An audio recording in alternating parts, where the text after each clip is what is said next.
Hey everyone, it's your girl Maddie here, aka Beaver Mosh, and today I am joined by Jordan of Forêt Endormie, who has just put out their latest record off of FIA Productions, Les Desespoirs Utopique. Jordan, how are we doing today? I'm doing great. Yeah. How are you doing? I am doing fantastic.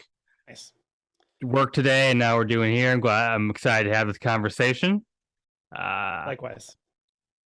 Now, for those that may not know your background, this project you are doing is significantly different than your other projects, which are black metal bands, Falls of Rauros and Feral. What does this project, Forêt Endormie, do for you creatively that you couldn't get in through Falls of Rauros? Yeah. Oh, great question. So yeah, I'll first say that Falls of Rauros is the thing that I've been doing the longest with my oldest friends. So I'm really, Mhm. really lucky that we're all childhood friends. Two of us are Yeah, brother. Well, no, I'm not one of them, but two of us are brothers in the band. yeah, So very long standing. And it's also creatively very fulfilling because yeah, we write the music together. It's super collaborative. We are all open to going in new directions. So that begs the question that you just asked, like, what am I not getting from that? And I yeah, think it's just I wanted a vehicle for originally more sort of classical tradition chamber music. So I went to school for music and was working on yeah. my master's degree in composition and was writing a bunch of stuff that was pretty different than what I was like playing at metal clubs at the time. Hmm. This was starting about 10 years ago. Um, and really liked the process of writing out every note myself and then having players interpret it Yeah. and writing for instruments that um, I don't play. I mean, that's part of the classical tradition is you're writing for everyone. Hmm. So that, and then it sort of out of that grew this group. And I've been slowly developing an aesthetic around this group as well, which isn't totally like if there's a Venn diagram between Forêt Endormie and Falls of Rauros, like there is some overlap, I think, Hmm. actually. But in Forêt Endormie, there's no screaming, there's no metal guitars, there's no Yeah. crazy drums. It's aesthetically pretty different. But yeah, I think I sort of touched on your question there, maybe. Yeah, but and I might be completely off on this, but you say that, and I think, well, like some classical pieces and black metal are very aesthetically different, but I feel like in terms of like approach and kind of dynamics, they're not that different. They both can be kind of dark and epic and almost like cinematic in a way, like really trying to Sure. create a mood in you. Yeah, yeah, absolutely. Yeah, I think there's a lot of overlap for sure. Yeah, And just sort of like the pop song conventions of verse, chorus, bridge, chorus, and songs being 3 minutes long and sort of yeah, focused on the single versus the album. Like I think, well, that actually discount that last thing isn't true about classical music, but the rest of the yeah, things, sort of this idea of sitting down and entering this sort of alternate world is very similar between sort of black metal and whatever classical means. I think we both sort yeah. of loosely agree, but like that sort of, anything that's like strings or winds and, is maybe, I don't know. I don't know what it means, to be honest. It's a big Yes. world. Yeah. Fair. Now, Yeah. you talked about putting this group together and even writing for instruments that you don't play. And I want to know, can you tell me about this ensemble that you're with? How did you put this group together, and how did you even Yeah, sure. decide before recording and writing what instruments you wanted to feature? Yeah. So it was kind of a slow process. But yeah, so I wrote a piano trio, which is piano, cello, and violin. Hmm. I wrote that about like over 10 years ago now, and that got performed, and I thought that was cool. And then I wanted to expand that sound. So I wrote a quintet for those three instruments and electric guitar, which is my instrument, and vibraphone. Mm. Um, and so, and I sort of did that both as like, these instruments would be cool. It's interesting, like depending on the instrument, like for violin, you can sort of, as a classical person, write for violin and like more or less know you can find someone to perform it. But Mm-hmm. something like vibraphone, it's like a little bit more specialized. I happen to, there was a friend of a friend who is a really good vibraphone player, vibraphonist. So I asked her first before I Yeah. started writing the piece. But yeah, that's a good point. It's like you kind of do need a plan if you actually want something to get performed. And you have to know people. So I had this group sort of ready to go for my graduate recital, Mm-hmm. for the, and I wrote on our first, on Forêt Endormie's first record. There's a suite of three pieces called String and Hammer Quintet, and that was like the three pieces that were on my graduate recital. That group that performed that went on to be the first lineup of this group. So Mm-hmm. it was kind of like we did the recital, and then I was like, "You want to start a band?" They all said yes, which was cool. And then we did a couple recordings. We did the first record and the split EP with Corcus Alba, and then some folks sort of like moved in different directions. Our violinist is our former violinist is like a full-time Broadway touring violinist now, like stuff like Damn. that. Yeah. Um, yeah, so and so slowly, one by one, the new group sort of coalesced. Same pianist as the first round. Everybody else is new. So yeah, just introductions through friends. Our current guy violinist Sarah is was introduced to me by our first violinist. Mm-hmm. David, our double bassist, like introduced himself to me at a metal show. Actually, he was like, "Hey, Amazing. I played double bass," and I was like, "That's it. We should hang out." Um, yeah, and then the our clarinetist Maria, I had known of for a long time, and she was playing in a group with our violinist Sarah. Um, so, and we also, Maria and I, full disclosure, are life partners. So Sure. we sort of do both things, which is really fun and interesting.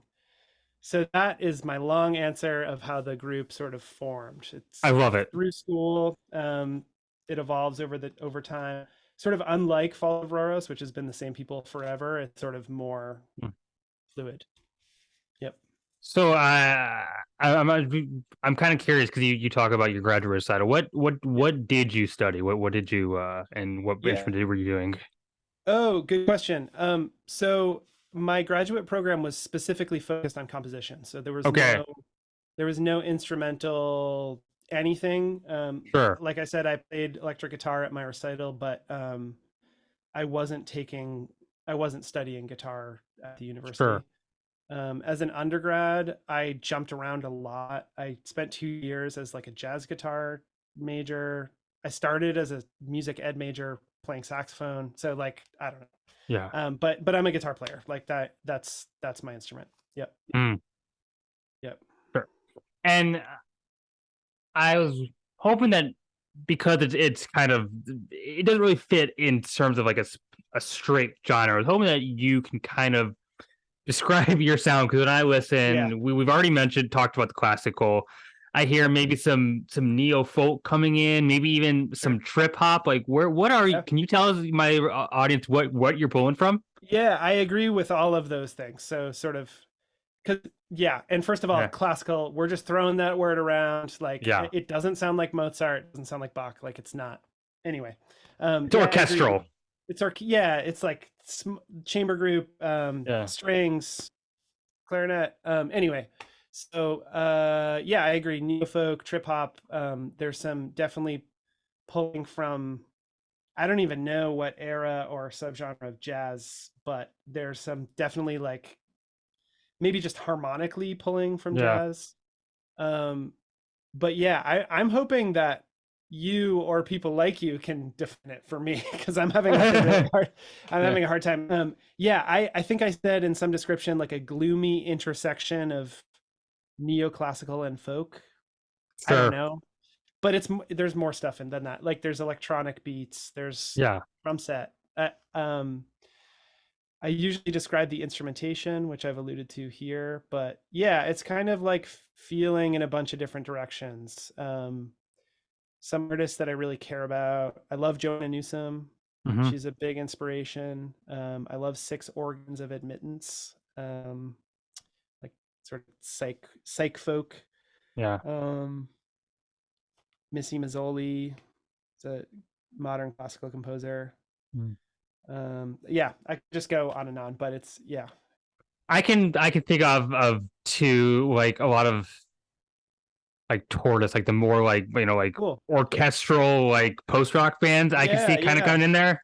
absolutely. Yeah, absolutely. I appreciate that comparison. Definitely. Yeah. Yeah, sort of like the more because yeah, there's post rock like Explosions in the Sky, which they're great too, but they're very Mm. much like rock band instrumentation. And then Yeah. there's like stuff like Tortoise. Yeah, I that's good. Thank you. That's helpful. Okay.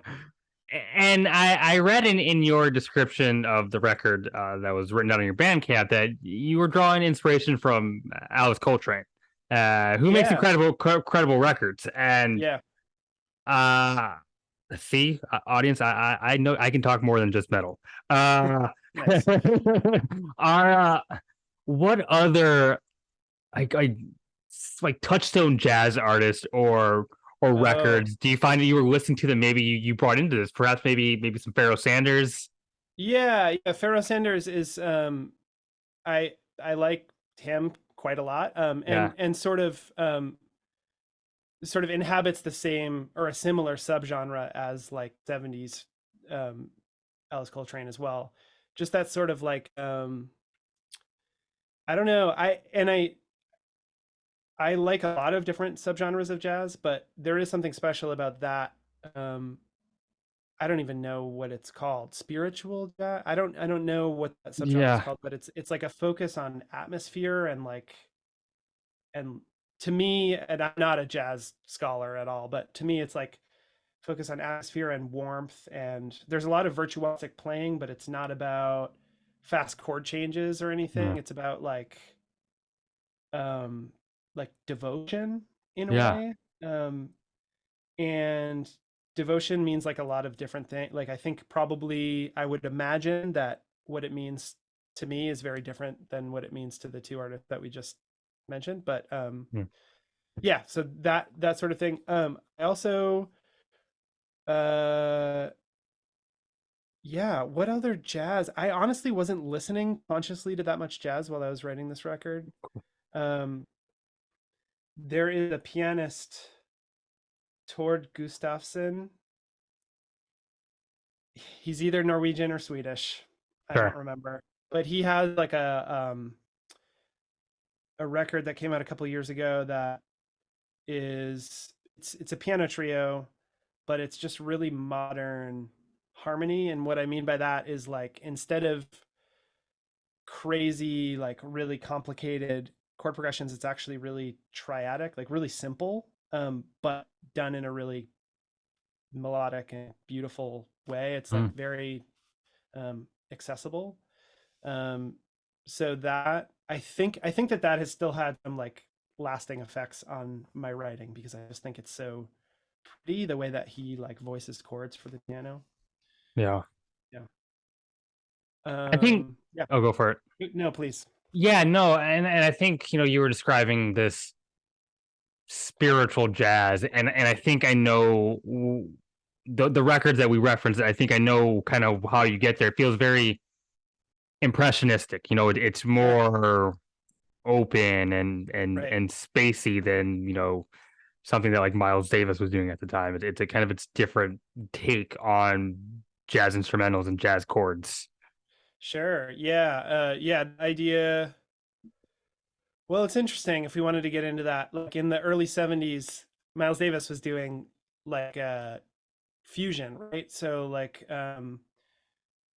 so he was hanging out on just a few chords. Like I feel like the well, cool jazz had already happened, but like the idea of slowing down the chord changes had been a thing for a while, but then it was more like what aesthetic are we going for, which I think is Hmm. really cool. It's and I think it's influenced by um, music production choices in a way that earlier jazz wasn't, because there like wasn't music production in the same way. Like Yeah. I think that's really cool because I think production is part of the music. So like you get like In a Silent Way and Bitches Brew, like very different sounding from Yeah. like uh I'm forgetting the names of the records that we were just talking about, the Alice Coltrane and Pharoah Sanders early and mid 70s records. But Yeah. anyway, yeah, it's like um, both are taking advantage of production, which I think is cool, and creating a vibe. Mm. Um, I went down that tangent away. Oh, you mentioned impressionism. Yeah, I agree. It's like a focus on, like, if you think about French impressionism as like where we get that word, it's like a Hmm. focus on just like appreciating the beauty above all else, which I Yeah. think is really cool. Something that really resonates with me. So Hmm. Well, let's kind of switch gears and talk cool. about the themes of the records, because Sure. when you describe it, you seem to reference ideas of relocation, about people who do because they are able to, or those who maybe need to, but can. And that's kind of a broad summary, but I was hoping that maybe Yeah. you could expound on that. Yeah, that's tough. It's just so I was reading and watching and listening to a lot of stuff that I I seem to I find myself interested in this theme of um, relocating, moving. Like, Mhm. why does someone do it? Um, so many people do it for their careers in the U.S. I'm Yeah. someone who's never moved. I've always lived in my same area, which I think is kind of unusual. And um, I was sort of looking inward, like, why not? Am I scared? Like, is life awesome? Hmm. Um, am I not privileged enough to move? It's not that. And so, and then at the same time, it's when I was writing this was when the U.S. left Afghanistan, Yeah. and the sort of horrifying news stories and video footage that was coming through, um, and incredibly complicated subject, right? But similar to, um, you know, current conflicts, like Yeah. the thing that I feel sure about is that um, there are normal people that are suffering because of uh, the policies of countries. Like, I know that's a Yeah. pretty vague thing, but like it's always the citizens that suffer. Doesn't matter what side they're on. And Yeah. that makes me really uh, it hurts. It's like Yeah. profoundly sad. And so I was thinking about that and comparing it to like my how much privilege I have. I also read Grapes of Wrath during that time, which is a very Sure. different sort of setting of um, this idea of migrating to California from Oklahoma, and this myth that the characters keep telling themselves that like you can just eat oranges right off the tree in California, and of course, like, spoilers, it's like a Yeah. 100-year-old book, but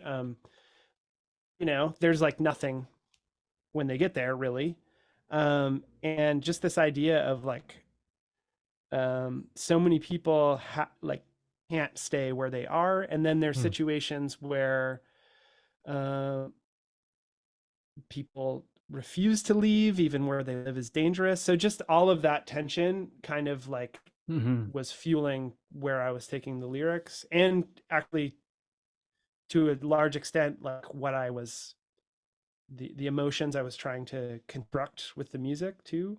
Hmm. um and then also sort of, yeah, I ended up really looking inward, um but through all of that sort of pressure.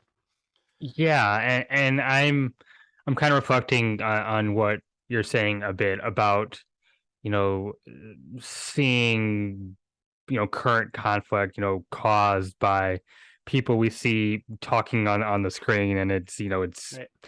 it's infuriating. And I think the music that you and I are into, the kind of more big and kind of apocalyptic sounds almost. Like Sure. it helps me in a way that I can kind of like take that feeling of powerlessness and that anxiety and just like, okay, I could put it into these sound waves, and it's kind of therapeutic in that way. Yeah, no, absolutely. I mean, Yeah. but it's this weird thing that I've had to get over. It's like, you know, both the feeling that like what I put out, have to say and put out in the world doesn't matter. And then also the feeling that like music and art doesn't matter in my Hmm. darkest moments. Cause it's like, there's people that like don't have clean drinking water. Like Yeah. music doesn't matter compared to that. And then it's like, no, wait, Hmm. both things can be true. Like Yeah. water could be more important, but also music and art is crucial. Like it makes us human. So I Hmm. don't know if anybody's listening and you're having those kinds of thoughts, like I think a lot of us have been there and Yeah. it's just not correct. Like Yeah. it matters. I- So Yeah, that's wise advice. It's almost like almost like a false comparison. right, They're different exactly. things. Yeah. They're different things. Exactly. Hmm.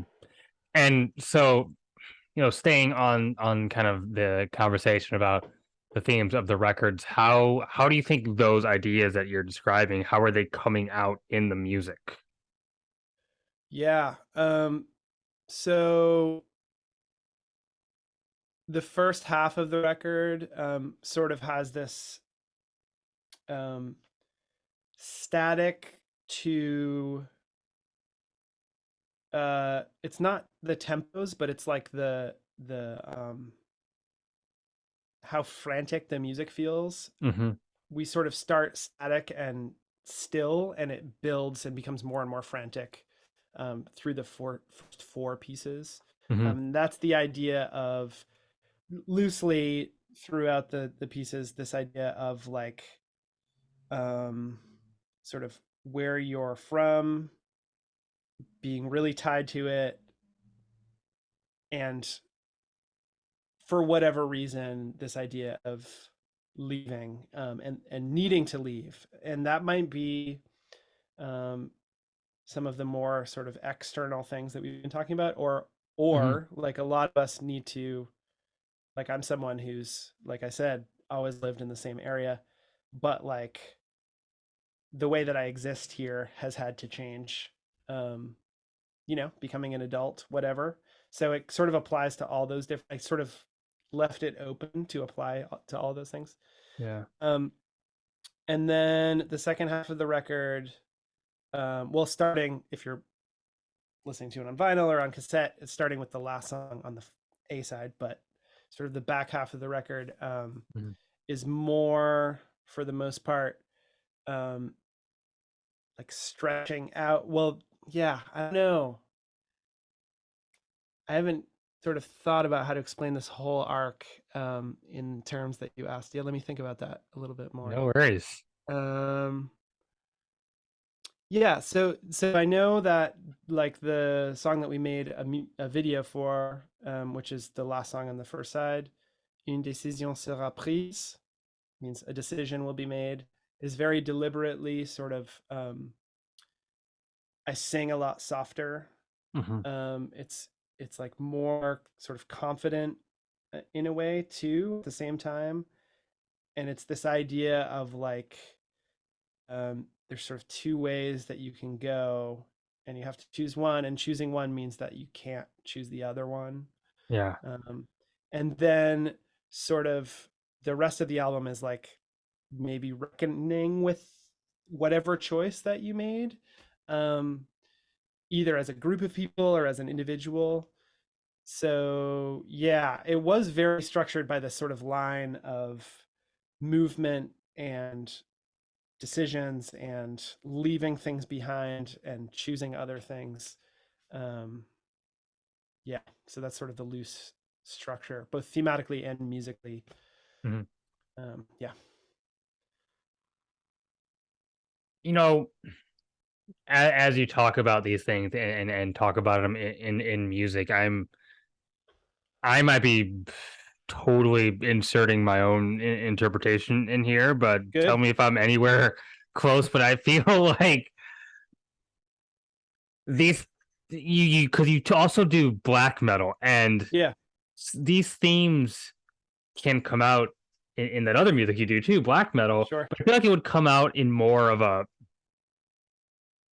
an inward kind of observation and kind of explaining the psyche that comes out of that versus like I think like with a piece like with what you're writing here, you would do take more of like a like kind of like this outsider perspective, kind of like describing like a mass of what you see. Oh, interesting. Well, I should say Yeah. first that I don't write the lyrics for Falls of Rauros. Aaron Sure. does. So that is a big different, like different Yeah. perspectives, obviously. Um, I don't know. I think that actually with this most recent Forêt Endormie record, it's both very personal and look and observing. Yeah. And I'm trying to hold those two perspectives at the same time. So sort of what you get is not biographical necessarily, and it's not um like an accurate representation, whatever that means, of like Yeah. what I'm seeing. It's sort of like this meld, like the focus is on emotion and like connecting Hmm. people to people and people connecting to it. um I honestly like, I as far as Aaron's lyrics for Falls, and we can talk about the music too, but for the lyrics, like I only know my interpretations. Yeah. We don't talk about what they mean. Like I read them, I scream a lot of them. Yeah. I've read them all. Um but I don't know necessarily. I only know what I feel that they mean. Yeah. Um, and I actually think his lyrics are more, even though mine are in French, like his are more um, sort of what's the word I'm looking for? Uh, like Cryptic, perhaps. cryptic. That's the word. Thank you. Yeah. Yeah. Thank you for, yeah. It's more cryptic. It's more Yeah. interpretation. Um, yeah. There's sort of a layer there. Um, and then for music, like we do talk about the emotional arc a lot Hmm. when we're writing music. um we generally, when we're working through stuff, we'll use like musical terms or emotions, Hmm. but we're not saying like necessarily like this is the part where, I don't know, this is the part where Frodo leaves the Shire. Like we're not Yeah. saying like specific things, whereas with Ferrand or me, like I might be saying that to myself, like this is the Mhm. part when, you know I don't know. So Yeah, I see where you're coming from, and I guess maybe also, perhaps in my mind as I was asking the question, I wasn't even necessarily. I think in a way I was, like considering the lyrical themes, but also just like how the music is performed when I hear black metal, like sure. even more like specifically the more atmospheric kind of side of Yeah. black metal. It feels more inward, whereas Yeah. like something that's of like a chamber piece like yours, it feels like it's like more pronouncing something. Interesting. Okay.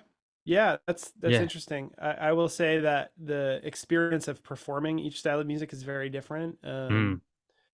Like with Falls, a lot of the time I'm pretty maxed out. It's super loud. It's Yeah. hard to, um, you know, it is kind of, when music's that loud, it is kind of an individual experience because you Hmm. can't. It's becomes. I'm talking about live performance. Like it's difficult to connect with other people, except I guess if you're like moshing or something, or Yeah. you have your arms around people. But it's like yeah, it's sort of an individual inward thing, which is one of the things that I like about it. um Yeah. I kind of like that when loud metal band, I guess I'm talking as an audience member and a performer, like Sure. when loud bands play, like um there's no expectation that there's an expectation that no one's gonna talk to me, which is kind of awesome. Yeah. Yeah, I actually am social and I love people and I love my friends, but I also like the feeling of like this pummeling sound, and people are just sort of, they're forced to pay attention, or at least like be quiet and be inward, go Yeah. inward, like you said. And then yeah, with chamber music, there's sort of more. Uh, there's often a little bit more air that hasn't been Sure. shoved around. I don't Yeah. know. Yeah, it's Yeah, interesting. It's a very different experience. it is. And I like how you describe, you know, the experience of a show and how it's different. Because for me, I am very much an introverted person. I don't like being in a busy environment. I do not go to parties, and I'm not very social. In that way. Uh, but that doesn't bother me in like a live music setting because even though there's as much noise and stimulation, probably more, and just as many, you're just as crowded. It's the attention, the focus is all everyone sharing attention towards Yeah, this thing that's happening versus everyone like attention towards each other and kind of there's no eyes on you right. at a live music performance. Yeah, yeah, exactly. Yeah, that is a great thing about it. Yeah. Agreed. Now, yeah, I've yeah, I asked this question to you already in maybe a different form, but I think I'm going to kind of invert it a bit. Is you've been doing this project since 2016, so do these sounds that you're playing with that you're exploring here seep back into Falls of Rauros at all? Yeah, I would say so. Yeah. Hmm. Most obvious is on our 2019 album Patterns in Mythology. The sort of middle track in there I wrote um like by myself, Yeah, and it feels like a, I sing in French. It's actually, I yeah, said I don't write the lyrics for Falls, but I did for that one song. It's just one line, but yeah, so that is a glaring example. It's like almost a Forêt piece, but yeah, isn't. And then yeah, I think just my approach to how we've gotten a lot more uh, thoughtful, a lot more uh, sort of open about when we bring riffs to rehearsal, like this idea that like this is the first draft, and then we will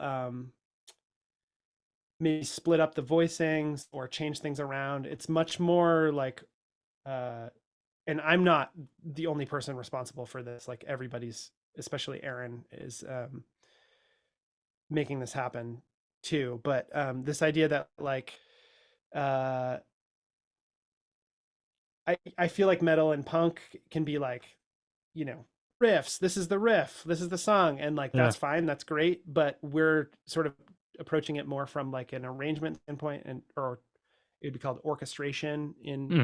Hmm. Um, but like thinking about, it's two guitars, bass, and drums, and synth sometimes. Like, but how can we use those materials in a way that um, is more effective? A lot of times we can make stuff both easier to play and sound better if we like, Sure. if we just spend a little bit of time um massaging it. So I think this openness to like rework stuff Yeah. is part of it. But on the flip side, something that stayed very much the same is with fall stuff, we almost always start with Hmm. guitar riffs. Whereas with Foray, that's true maybe like 25% of the time. Hmm. Yeah. Is is there any similarity in how a black metal riff is performed and written as there is in say a violin part in Foray? Yeah. Yes. Yeah. The way that I write melodies is very similar in both cases. Hmm. It involves just, the process of like improvising, improvising and revising. I mean, that's what composition Mm-hmm. is improvising and revising. So yeah, very similar. I think about sort of um, a balance of, emotion slash inspiration and music theory when I need it. Um, but only when I need it. So Yeah. like, it's like, oh, this melody doesn't feel like it's you know how can I make it more epic? And then it's like, oh, these are some things that, or how can I Mm-hmm. make it feel more somber? Like these are some tools that I can use. But yeah, the sort of writing a melody, developing the melody, variation, all of that stuff, I use the same skills, and I think I have the Yeah. same, honestly, the same melodic uh, aesthetic between Mm-hmm. the two. If someone someday is, if I'm lucky enough, this won't happen, but if somebody like really analyzed Yeah. all my work, I think they would find some stuff that's similar. So Mm-hmm. Now you're in Maine, and that is, well, now I really want to just like kind of ask about metal, because that's an area where I don't know too many bands from, like off the top of my head. no. Is there much of a scene where you're at, or So actually, a couple of years ago, Bandcamp did an article about the Portland, Maine metal scene, okay?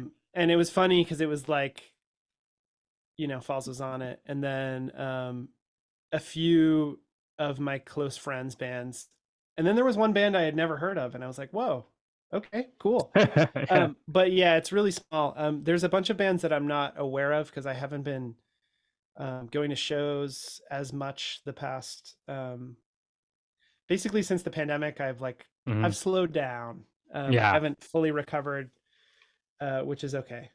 But yeah, so just referring to Bandcamp, like Falls is one. Obsidian Tongue is an amazing band that was Okay. originally from Massachusetts, but the songwriter from that band, we convinced him to move to Portland with his wife Stephanie, and we his name's Brendan.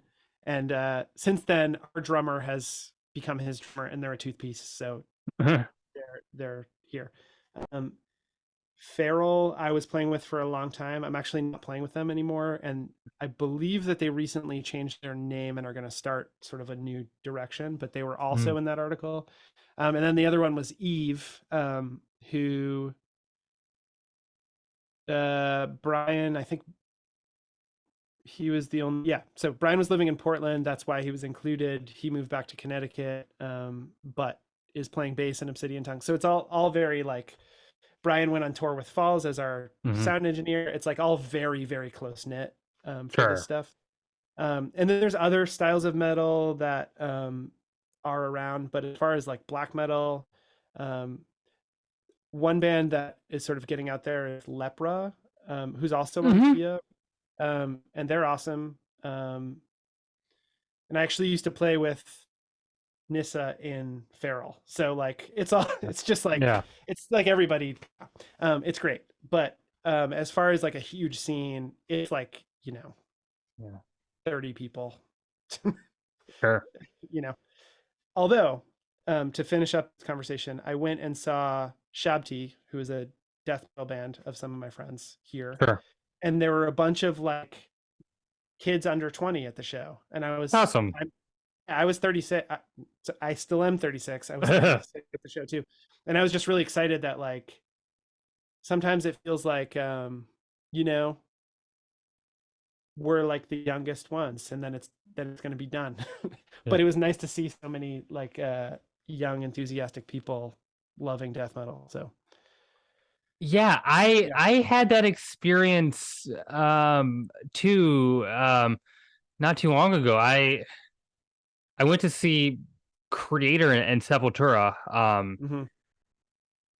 and the amount of black X's I saw, like people under 20, under Yeah. 21, into these classic thrash bands. People probably think that I'm too young to listen to, and like, Right. why Right. why do you think this genre just keeps finding new fan bases in Yeah. each generation. Yeah. Why do I think that?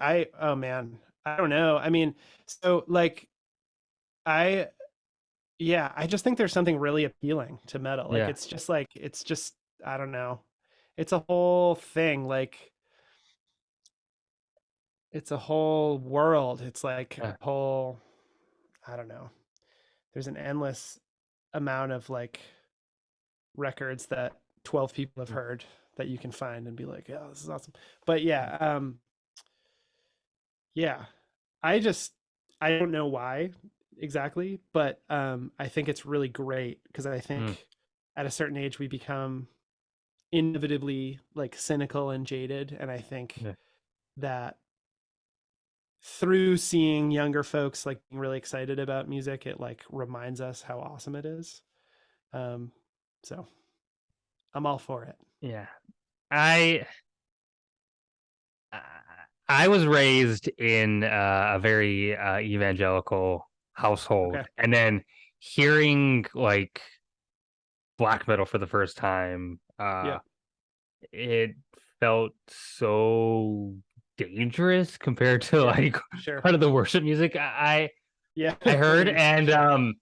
yeah, and then when I like dove in, like there's this like almost like this mystery behind it. You know, these bands are wearing like corpse paint, and you Yeah. look back and there's like you see the bands that these people that you're so intrigued by their patches, and you want to go back and you want to kind of like Sure. dive into the history. I think metal offers that as like a uniquely experience that like kids are gonna keep just wanting to like Agreed. have. Yeah. Yeah. That's a much better answer than I gave. Yeah, I appreciate that. Yeah, it's like a whole it's similar to it's similar to like fantasy and Yeah. nerd stuff. Like it's Yeah. like this endless that I'm just making an assumption that we're both into nerd stuff as a broad Oh yeah. Oh category. yeah. So like I was talking to do you know the band Velnius from Denver? They're actually from Boulder slash Chicago, but I don't think so. yeah, they're great. They've been doing it for a long time, but through them are also uh they run a board game company, so they've released two games. That's awesome. And I yeah, and they're really cool, and the aesthetic is like it's the same art style as their album art. Hmm. So it's very much like tied together. And I was talking to Petrus from Vilnius slash this company whose name I can't remember, but oh well. Maybe we can put it in the YouTube comments or something. Yeah. Um, but he was saying like basically like he's like, yeah, board games like making record it's all metal. And I was Oh yeah. like, oh, you're right about that. It's just like losing yourself in this experience that's yeah, no matter how you do it, whether it's like these epic board games or Yeah. like video games. Like I work in the video game industry, and that's like what I'm chasing is this immersion, this like other world. It's the same with music, and metal offers it. So it's just like part of it. It's included. So yeah, Yeah, so you definitely just pushed a button in my brain. nice. I actually like a couple months ago had on a band Soul Mass where we the topic of the discussion was the intersection of video game culture and metal fandom because there seems to be a connection. There And hearing does. that first, I just want to ask, like, what do you do in video games? Yeah, I'm Yeah. a sound designer, and well, I'm a composer and a sound designer. I've scored a few games, but my full-time job right now is I'm working for this company called Eyes Out, Okay. who we're I can say very, very little. I'm under a non-disclosure Sure. agreement, but yeah, I'm a sound designer for them. We're making a horror game. It's like a cosmic horror Yeah. experience. Um, and yeah, so sound design, like everything from designing, stingers, so like when something happens, like a that kind of thing, or uh, footsteps, Foley, like ambiances, implementing dialogue, implementing music, lots of different things. It's a very small company, so it's cool to be able to do like everything. yeah. Uh, And so I should say that the creative directors are, this is like what people get excited about, I guess, when I tell them about the company. But um, Corey Davis, who was creative director for Spec Ops: The Line and Here They Lie, and then the other creative director is Robin Fink, who is the live guitarist for Nine Inch Nails. Yeah. And he's like sort of I work really directly with him like daily because he is the composer for the project. So I'm one of my responsibilities is like um, getting his awesome music into the game and like making it uh, interactive, like work with the Yeah. stuff that's happening in the game. Yeah. Um, so yeah, it's been really cool. I've been doing that gig for since June, however many months that is, 6 months. Um, yep. That's always, that's an aspect of games that have always fascinated me when you combine it with the musical composers. Like, it's a musical experience that you can't really get anywhere because like the music interacts with what you're doing and where you're at. So like if I hear the Absolutely. soundtrack separated from playing the game, I still associate song with Yeah. different monsters or different Yeah. environments, and I think that's really cool. Yeah, absolutely. Yeah, the player controls a certain amount of what's happening. Yeah. Depends on what kind of game it is to a certain extent. You know, um, like a PlayStation era Final Fantasy game, it's sort of like a track loops depending on where you are or if you're Mhm. in battle or not, which is fine. Like some people disparage that approach. I think it's great and Yeah. uh, comforting. But I also really appreciate the push to make music like truly interactive, whatever that means. So different aspects of the score sort of changing and molding to your actions and your choices Mm. is really interesting too. And then there's a whole spectrum, like it's a whole spectrum. So Yeah. it really depends on what the project needs more than anything. But yeah, Yeah. And and I mentioned this in that conversation that I referenced to you, but I when I it for me it makes total sense that I would be into games yeah, and metal because they both offer me this fantastical experience. They right. tend to have those themes, and it's just kind Yeah, of it's like a natural kind of tie together. yeah, absolutely. I mean, Uh, anything from like Breath of the Wild to Dark Souls, like all of yeah, that is like immediately, like you don't even have to make any, it like is yeah, metal already. So, yeah, without any, uh, I don't know what the word I'm looking for. Like you don't need there's no stretching required. Like you're already there. no, But even like, yeah, even something more aesthetically different, like Pokemon or something, or like sure. I don't know. It's like it's this whole world unto itself, and I think that that's what we're both sort of talking about. Hmm. It's like, Were you have games always been a part of your life? Has this always been a big thing that you've cared about? yeah, yeah, I've described it as like my first love. So like music Yeah. came a little bit later. Um, probably around it was probably the same year, but I remember like I had this really formative experience of going to my aunt and uncle's house who were like they're like a little bit younger than my parents and they had an NES. This was probably in like 1993. Yeah. And I played both um Super Super Mario Brothers, the NES original and Duck Hunt and I was like, "Holy wow, this is Yeah. crazy." And then like yeah, just kept gaming throughout.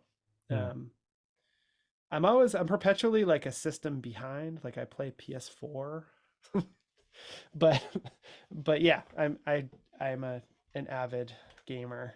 Don't feel bad about that. My audience knows that my video game obsession is I am an avid old school RuneScape player. So that Oh, is like nice. that is an MMO from over 20 years ago, and I'm Cool. still playing it. Yeah, I've been interested in playing that. I yeah. What has kept you in RuneScape? Well, so the one fascinating thing is that like I log in and make an account as an adult, and there's still that childhood nostalgia there, but Right. also they know that the developers know that the player base is now on average older because they're people who play as a kid, and Right. the content is still thematically RuneScape, but the new content is much more challenging and sophisticated than the stuff we Interesting. played as a kid. Yeah. Um, but also the game offers a a feeling of progression that I think other games just, there's so much, XP to gain and gear to Yeah. acquire Yeah. and quests to do, and it keeps getting new updates. There's always new things. So it never feels like you're finished, but you're always seeing your character like feel stronger as how it interacts with the Okay. world, become more powerful. Yeah. That's awesome. You're describing in a lot of ways like my MMO was EverQuest in Hmm. like 2000, 2001. Um, and I actually, with one of my friends, the bassist of Falls, actually, we like Yeah. went back in and played EverQuest for a couple of weeks a few years ago, and it was really fun, really really fun. I think I had more fun than he did because Yeah. I just love that game, but also like a little bit depressing because like all the places I used to hang out were empty. Yeah. And there's all this new content too, but like you know I don't know, it was weird. I mean, it's kind of circling back to the record that we're talking about. It's Yeah. like this idea of you know the place has changed and you have changed. Your memories are gone, like they're just memories. So I Yeah. even felt Even that. Yeah, it's this weird, even in a video game it's like yeah. it's different. It's yeah. When we're getting into the philosophy of video games, I It, did not it, expect to get here, but no, we yeah, did. Yeah. especially with MMOs. Like I played my favorite game is Final Fantasy 7, Yeah. and I replayed that like probably 5 years ago now. And I had an awesome time because that game, I've changed a lot, but that game actually hasn't changed. Um, but EverQuest has changed so much. Like yeah, it's interesting. Yeah, Yeah. I remember, I remember when Skyrim came out, and like now Hmm. that's still just like I mean, everyone knows I was an adventurer like you until I took an arrow to the knee meme. Like it's just like so like Right. everywhere. Like everyone knows that game. Everyone Yeah, references it. Yeah. it's true. Yeah, Yeah. it's true. Well, we I do kind of want to bring it back um to your music. And I was hoping in a way that since my audience is, they know this is a metal show. Yep. Um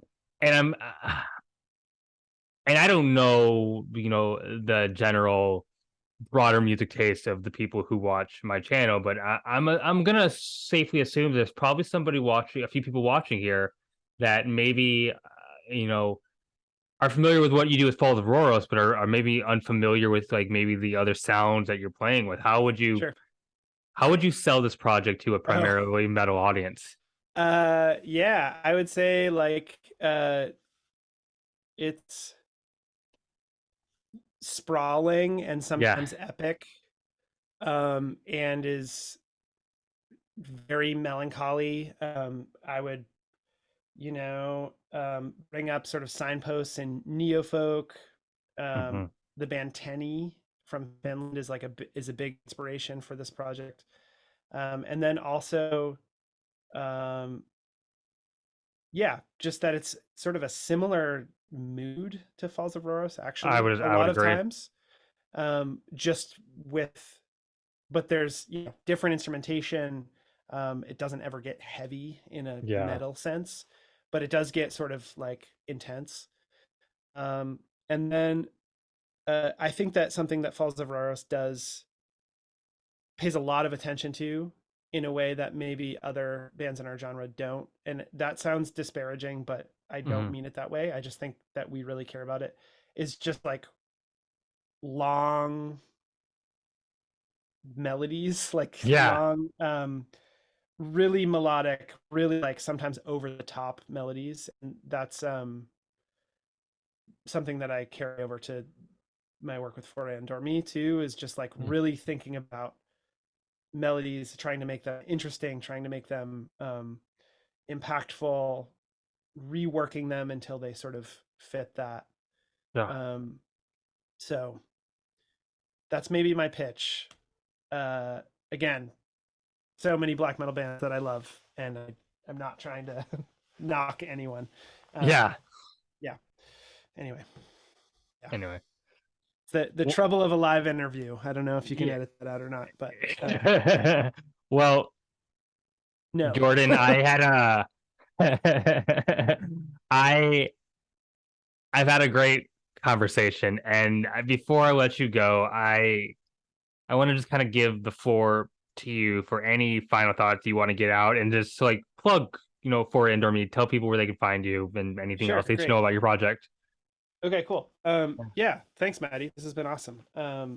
So yeah, we just Forêt Endormie just released a new record called Le Désespoir Utopique, Yeah. which means utopian despair.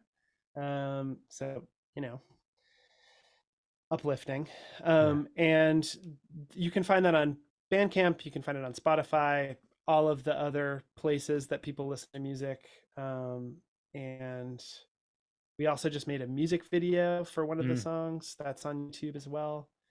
And yeah, our new record's on vinyl, cassette from Fia Productions, who's Mm. been doing a really awesome job. I've loved working with Marianne. And yeah, that's all I feel like I need to say about that. Yeah, thank you for having me on the show, Maddie. This has been fun. Yeah, no, I had a great time. And to my audience at home, my name is Maddie, aka Beaver Mosh, and I'm signing off.